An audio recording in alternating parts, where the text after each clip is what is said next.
Hello, my lovely friends! Today I'm gonna show you how to paint snow with these three techniques: lifting, scraping, and spattering. So if you're interested and would like to learn a few other tricks, keep watching and let's get started. Here is my list of supplies I will be using. First, I will start painting the sky. I take my 3-inch wash brush and wet only the upper half of the paper. With the same brush, I dip it into yellow color and glide one big stroke across the horizontal line to make the glowing sunlit sky. I am toning down the vivid blue color by mixing a smidge of yellow in it. This yellow has an orange tint, so it neutralizes the blue nicely. Then I use my wet paper towel and lift a round circle for the sun and few clouds around it, and then blend the line for a smooth transition with the brush. I am taking my 2-inch flat brush now and mixing blue and brown color and applying it over the yellow sky to roughly define the perimeter of distant trees.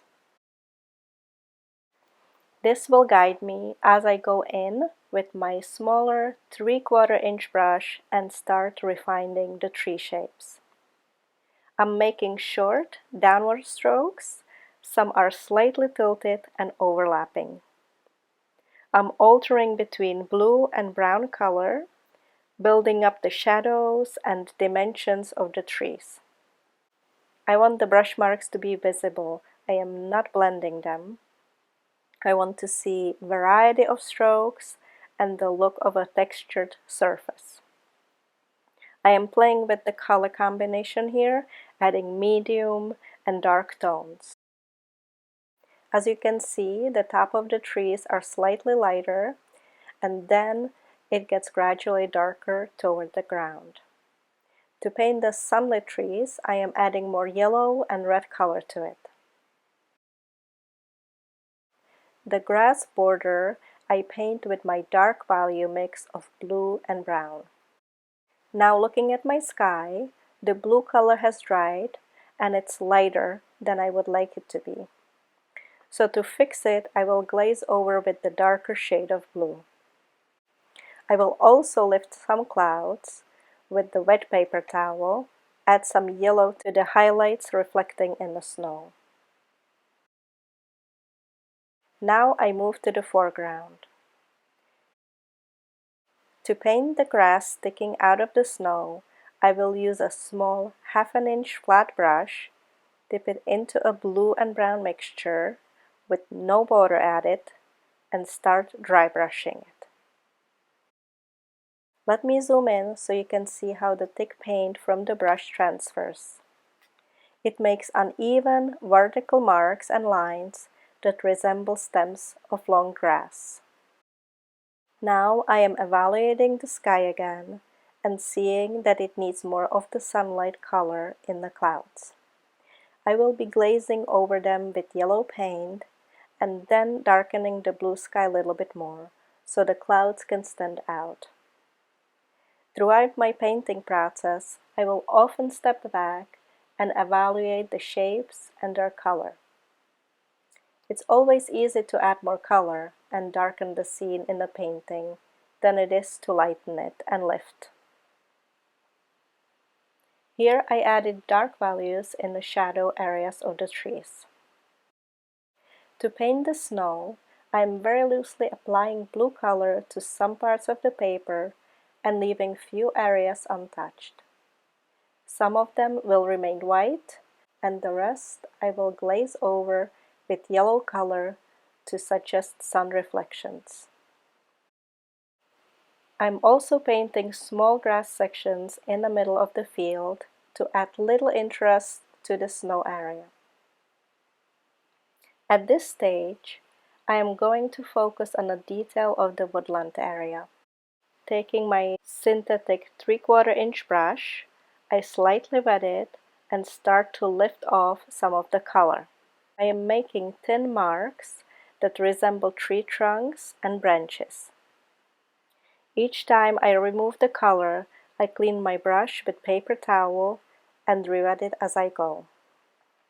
Now it's starting to look like a dense growth of trees and bushes. Again, I am re-evaluating the painting and noticing that the snow needs some more glazing.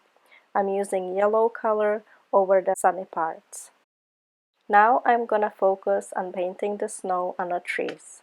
This is where I will use my first technique, and that is lifting. For that, I will dampen a piece of paper towel and randomly lift off small areas of color. I am also using my nail covered in paper towel to create different markings. The second technique is scraping. I am scratching with the X-Acto knife to remove the top layer of the paint.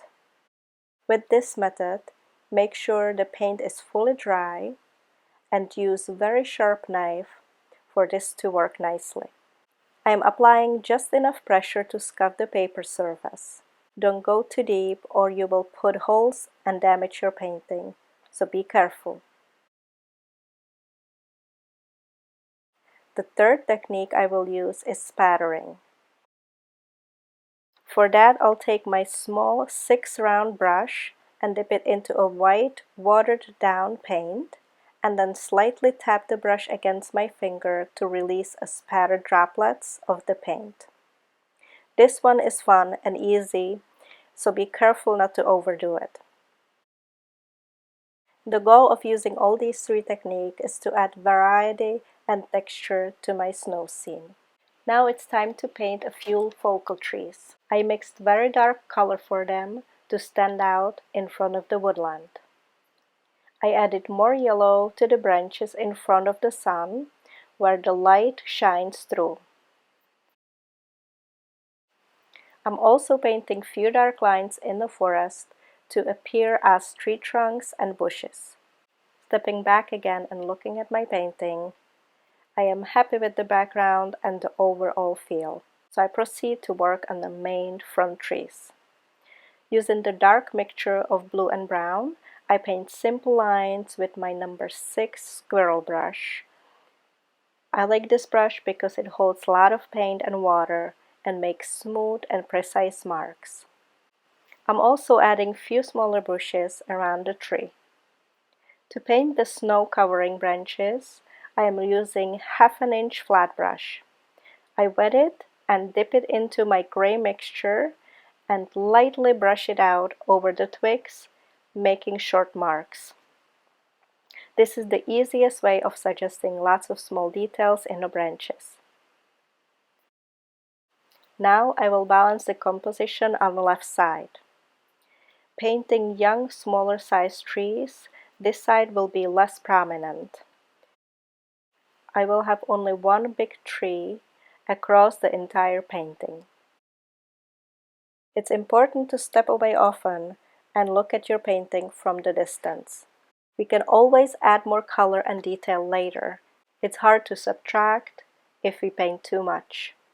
If you are unsure about what to add or where to place an object, do a little study drawing, preferably before you start painting. Sometimes I change my mind in the middle of the painting process, so I will stop and do a new variation in my sketch to see which one I like the most, and then proceed to the main painting.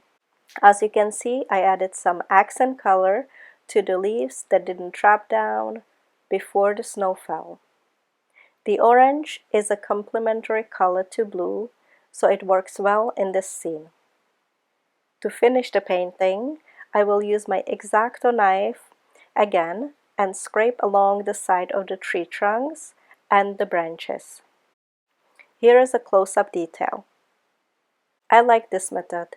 It gives it texture, and the ragged edges of the scraped paper stand out and have a feeling of an accumulated snow. You can also use white color and paint the snow on top of the tree, but this produces dull, less bright white snow. The other option is to use masking tape. For this one, you need to draw exactly where the tree will be before you start painting. Later, you will remove it. I don't like this one because it locks me into my first design and it doesn't give me the freedom to change it easily. For the last detail, I lifted some color off in the distant grass, as you can see, and painted few tree shadows with the darker blue color. And here we have the finished painting.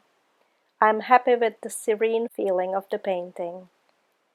I also love the texture I added. It sparkles on the trees and it gives a bright and uplifting element to the calm and tranquil scene. Thank you so much for watching. I hope you enjoyed this video and learned a few tips. If you did and want to support my channel, please subscribe.